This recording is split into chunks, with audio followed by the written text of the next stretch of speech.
Halo, bertemu lagi dengan Ibu Lea. Kali ini kita akan membahas mengenai prosedur jurnal penyesuaian.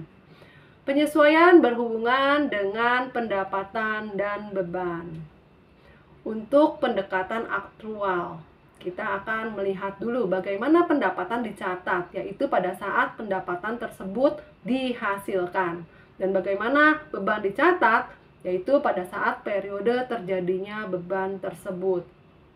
Penyesuaian dibutuhkan karena beberapa beban tidak dicatat secara harian. Contoh, beban perlengkapan. Kemudian, beberapa pendapatan dan beban direalisasikan dengan berlalunya waktu dan bukan transaksi yang terjadi secara khusus. Beberapa pendapatan dan beban mungkin belum dicatat. Jadi itulah alasannya kenapa penyesuaian dibutuhkan. Jenis akun yang membutuhkan penyesuaian. 1.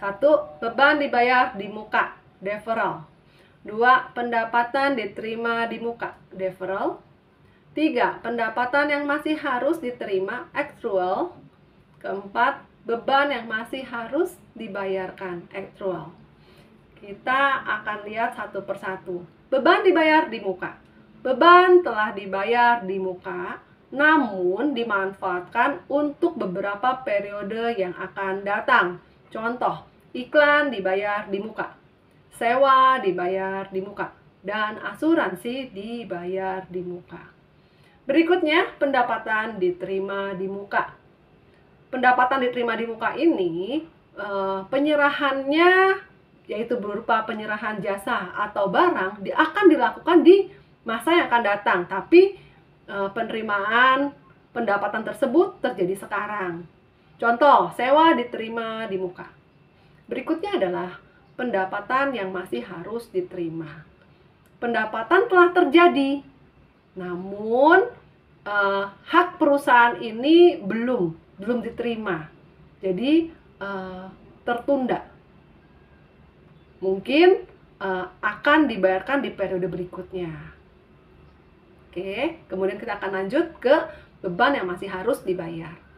Beban yang menjadi kewajiban tapi belum dibayarkan oleh perusahaan sampai di akhir periode.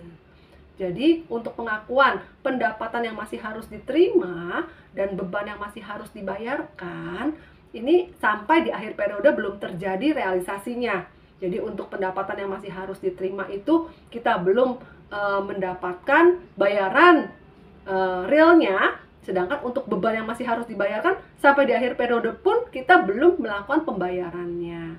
Demikianlah pembahasan kita mengenai prosedur jurnal penyesuaian. Sampai jumpa.